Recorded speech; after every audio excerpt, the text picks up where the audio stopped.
Market లో invest చేసి మీ డబ్బులు డబుల్ చేసుకోవాలనుకుంటున్నారా? విజయవాడలో జరిగే సుందరరామిరెడ్డి గారి లైవ్ సెమినార్ కి అటెండ్ అవ్వండి.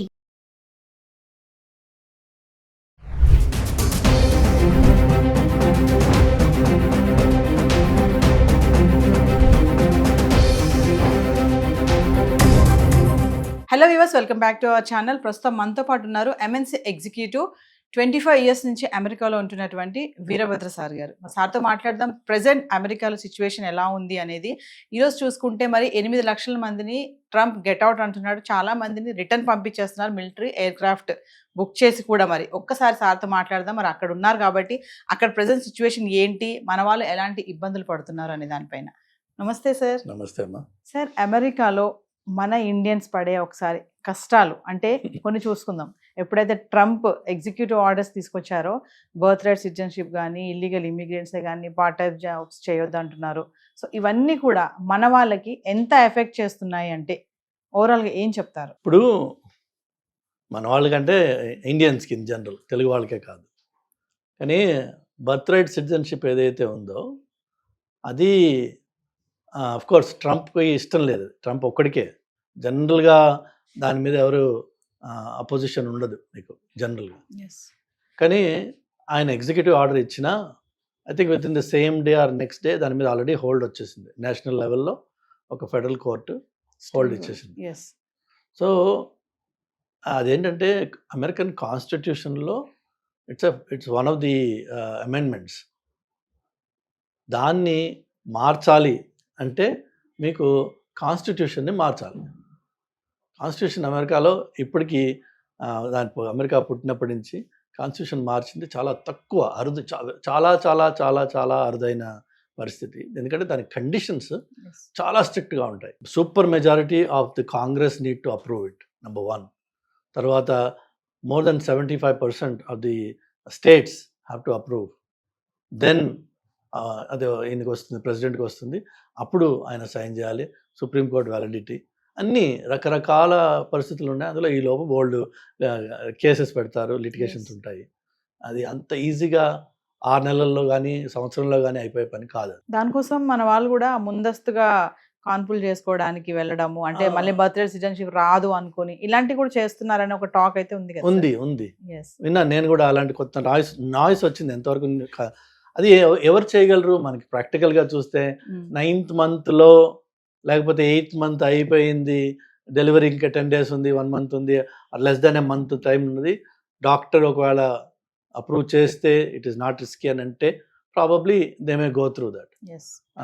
అది డిజైర్ ఒకటి ఉండొచ్చు, ఎందుకంటే అది పోయే లోపు ఇది చేద్దామని చెప్పి.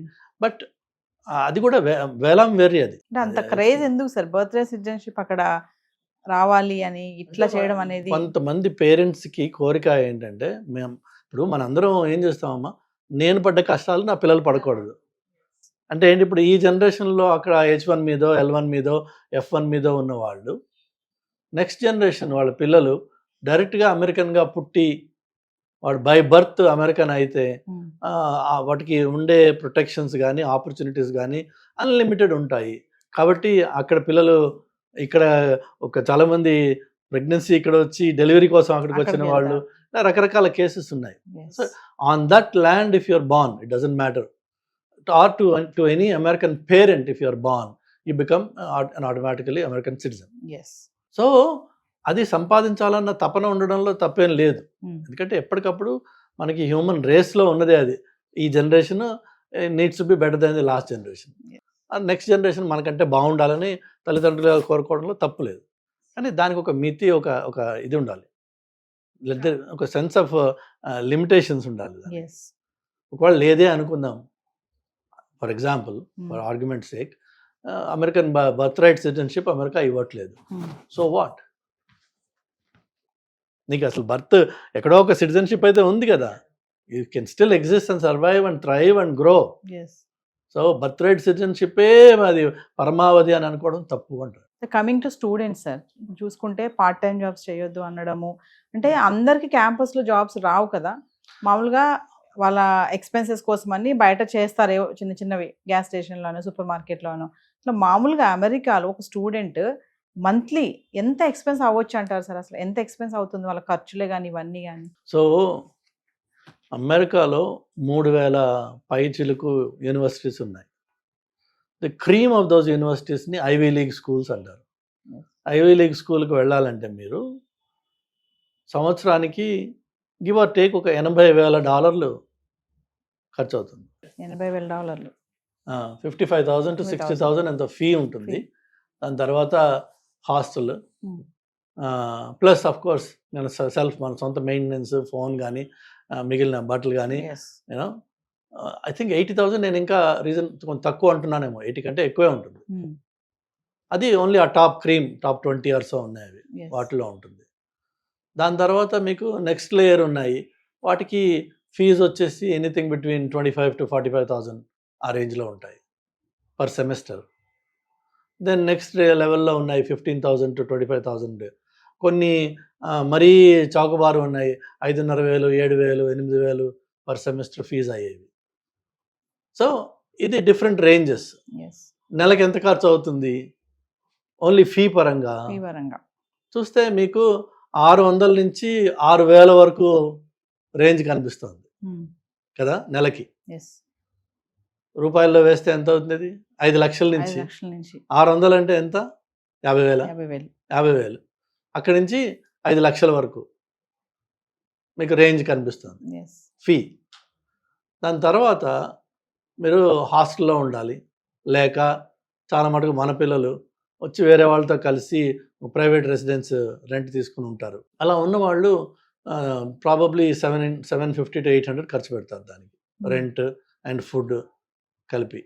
ఆన్ టాప్ ఆఫ్ దట్ వాళ్ళ సొంత సెల్ ఫోన్ వగేరా ఖర్చులు ఇంకొక 200 వేసుకోండి, అంటే ఒక $1,000 ఖర్చు ఉంటుంది వాళ్ళకి.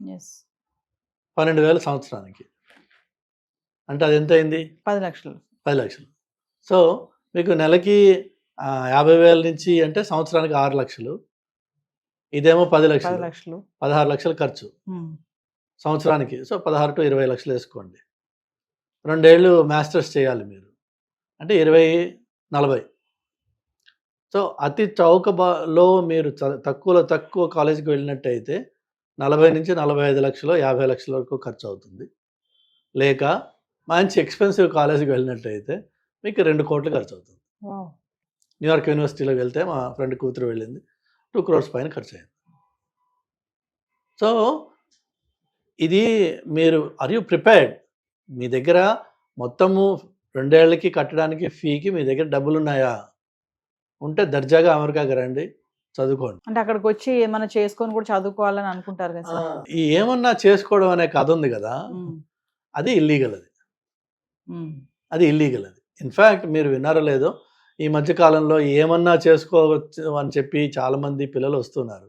ఆ వచ్చిన వాళ్ళ ఫోన్లని పోర్ట్ ఆఫ్ ఎంట్రీలో వాళ్ళ ఫోన్లు తీసి వాళ్ళ వాట్సాప్లు చదివి, వాళ్ళ బ్యాంక్ డిపాజిట్స్ ఎలా బ్యాంకులో డబ్బులు ఎక్కడి నుంచి వస్తున్నాయి, నీకు ఇండియా నుంచి వస్తున్నాయా, లోకల్గా ఎవరైనా డిపాజిట్ చేస్తున్నారా, ఫ్రీక్వెంట్గా మీకు ఎవ్రీ ఫస్ట్ ఒక డిపాజిట్ పడుతుంది అనుకోండి, ఆటోమేటిక్గా అది ఒక ఎంప్లాయ్మెంట్ అన్నది వాళ్ళు చూసి ఆ ప్యాటర్న్స్ బట్టి కనిపెట్టి, లేకపోతే ఫ్రెండ్స్తో మీరు వాట్సాప్లో చాట్ చేసి అని నేను వస్తున్నాను, నాకు కూడా జాబ్ చూడు, నాకు కూడా వర్క్ చూడు, ఆ టర్మ్ చాలు వాడికి, జాబ్ వర్క్ చూసి వాళ్ళు అంటున్నారు, so you not coming here just to study, you not allow decline. అంటే చదువుకోవడానికి వెళ్ళే వాళ్ళకంటే అక్కడికి వెళ్ళి జాబ్ చేయాలనుకునే ఆలోచనతో వెళ్ళే వాళ్ళు ఎక్కువ ఉన్నారంటే ఏం చెప్తారు సార్? లేదు, తక్కువ అది. ఎందుకంటే మీకు F1 మీద స్టూడెంట్ వీసాలు తీసుకుని వచ్చేవాళ్ళు లక్షల్లో ఉంటారు. H1B వీసాలు ఇచ్చేదే తక్కువ, మీకు సంవత్సరానికి ఉన్న కోటాకి మించి మీకు H1s లేవు. అది 1,20,000 ఎంత ఉంది ఇప్పుడు, ఎగ్జాక్ట్ నెంబర్ అంతా నాకు తెలియదు, బట్ అది ఆ నెంబర్ని మించి మీకు రావు వీసాలు. సో అది ఎప్పుడు లిమిటెడ్గానే ఉంటుంది, కంట్రోల్డ్గానే ఉంటుంది అది. వేరేజ్ ఈ స్టూడెంట్ వీసా మీద వచ్చి స్టూడెంట్గా కాకుండా వేరే ఏదన్నా వర్క్ చేసుకుని సంపాదించుకుందాము, ఆ సంపాదనతో మిగిలిన చదువుకి ఫైనాన్స్ చేసుకుందాము, దానివల్ల పేరెంట్స్ని కష్టపెట్టకుండా ఈ మొదటి టర్మ్ ఫీ మాత్రమే తల్లిదండ్రుల దగ్గర తీసుకుని వచ్చేద్దాం అక్కడికి అని సదుద్దేశమే అది. అందులో తప్పేం లేదు, సదుద్దేశమే. కానీ అది it is anti law, it's against the law. Against the law అంటే ఏంటంటే, మీరు స్టూడెంట్గా ఇక్కడికి వచ్చారు మీరు, కానీ స్టూడెంట్గా కాకుండా మీరు పోయి వర్క్ చేయడానికి చూస్తున్నారు. కాబట్టి అలాంటి వాళ్ళు కూడా ఏదైనా రైట్స్లో పట్టుబడితే ఏదైనా ఒక రెస్టారెంట్లో జనరల్గా కిచెన్లో వర్క్ చేసేవాళ్ళు కానీ ఇలా హెల్ప్ చేసేవాళ్ళు కానీ ఇల్లీగల్గా ఉంటారన్న విషయము అది జగమెరిగిన సత్యం. సత్యం. సో ఈ ఐస్ వాళ్ళు రైడ్ చేయాలనుకోండి ఎక్కడికి వెళ్తారు? రెస్టారెంట్స్కి వెళ్తారు. Mexican restaurants, Indian restaurants, Chinese restaurants, easy targets. ఆ టార్గెట్లో కిచెన్లో పనిచేసే లో లెవెల్ లేబరే కాదు, ఈ బయట నిలబడి సర్వ్ చేసే వాడిని కూడా అడుగుతారు, నీ కాగితాలు చూపించరా అని. మీరు నేను ఆమె student in the sounds of place, it doesn't matter, you're a student but you're working here illegally. So ఆ వలలో మనం కూడా పడిపోతాం. సార్ ఫైనల్గా ఒక క్వశ్చన్ చెప్పండి, ట్రంప్ ఎఫెక్ట్ మన వాళ్ళ పైన ఎలా ఉంది అంటే ఏం చెప్తారు? ట్రంప్ ఎఫెక్ట్ మన వాళ్ళ మీద యాక్చువల్గా చూస్తే చాలా అతి తక్కువ in the larger scheme of things, because వాళ్ళకి మెయిన్గా Spanish people is the target. అది మనకి బయట కనిపించే బిగ్ లేబుల్ అనమాట, యాంటై స్పానిష్, యాంటై మెక్సికన్ అని చెప్పి. కానీ మీరు when you dig deeper you'll also see good number of Indians breaking the law. Primary targets వీళ్ళు కాదు, కానీ వల వేసినప్పుడు ఈ చేపలు కూడా పడతాయి. రేస్ లో వీళ్ళు కూడా ఉంటారు. టార్గెట్ వీళ్ళు కాదు, టార్గెట్ వీళ్ళు కాదు. కానీ మరి వల్ల చిక్కున్నావు కదా, చిక్కున్నప్పుడు you have to pay the price. కాబట్టి బెస్ట్ థింగ్ ఏంటంటే ట్రంప్ వచ్చేసి ఆయన ఏమి చేయట్లేదు. అన్ఫార్చునేట్గా ట్రంప్ ఎఫెక్ట్ అని ఈ ఇండియన్ టీవీలో మీడియాలో కొట్టేస్తున్నారు. అది నాకైతే ఇక్కడ I don't think is doing anything blatantly illegal కానీ బ్లేటెంట్లీ యాంటీ డెమోక్రాటిక్ కానీ కాదు. There are things that are objectionable and people will handle that. దానికి లాస్ ఉన్నాయి, దానికి సెనెట్ ఉంది, కాంగ్రెస్ ఉంది, వాళ్ళు చూసుకుంటారు. కానీ మనం as an average common citizen, if you are law abiding, rules పట్టి మీరు ఫాలో అవుతూ మీ జీవితం మీరు గడుపుతున్నట్టయితే, అంటే ఒక స్టూడెంట్గా, ఒక ఎంప్లాయీగా ఎవరు చేయాల్సినది వాళ్ళు చేసుకుంటూ పోతుంటే మిమ్మల్ని ఎవరు ఎక్కడ ఆపరు. అంటే రూల్స్ అయితే ఎప్పటి నుంచి ఉన్న రూల్సే ఉన్నాయి, కాకపోతే కొంచెం మార్పులు చేస్తున్నారు, అందులో కొంచెం స్ట్రిక్ట్ ఎన్ఫోర్స్ చేస్తున్నారు. అలర్ట్. ఇంతకు ముందు వాటిని అంత గట్టిగా ఎన్ఫోర్స్ చేసిన వాళ్ళు లేరు, వీళ్ళు ఎన్ఫోర్స్ చేస్తున్నారు. ఆ ఎన్ఫోర్స్మెంట్లో కూడా మనం ప్రైమరీ టార్గెట్ కాదు, కానీ ఆ వలలో పట్టుబడే అవకాశం ఉంది. వలలో పడకు, నువ్వు సేఫ్గా ఉంటావు. Thank you sir. హాయ్, మొట్టమొదటిసారిగా మన విజయవాడలో క్లాస్ రూమ్ ట్రైనింగ్ అండి, 1 డే క్లాస్ రూమ్ ఎన్విరాన్మెంట్లో ఆఫ్లైన్ వెబినార్ జరగబోతుంది. అండ్ ఇంట్రెస్ట్ ఉన్న పార్టిసిపెంట్స్ ఈ కింద స్కూల్లో అవుతున్న నెంబర్కి రింగ్ చేసుకొని సీట్ బుక్ చేసుకోండి. దీంట్లో ETFs, index funds and mutual funds మీద completely and hand holding experience మీకు ప్రొవైడ్ చేయబడుతుంది. దీని ద్వారా ఏంటంటే మనం ఎసెట్స్ని స్టాక్ మార్కెట్లో ఎలా మేనేజ్ చేసుకోవాలి, ఎలా గ్రో చేసుకోవాలి, ఎలా ప్రొడక్ట్ చేసుకోవాలో అంటే ప్రాక్టికల్గా నేర్చుకుంటారు.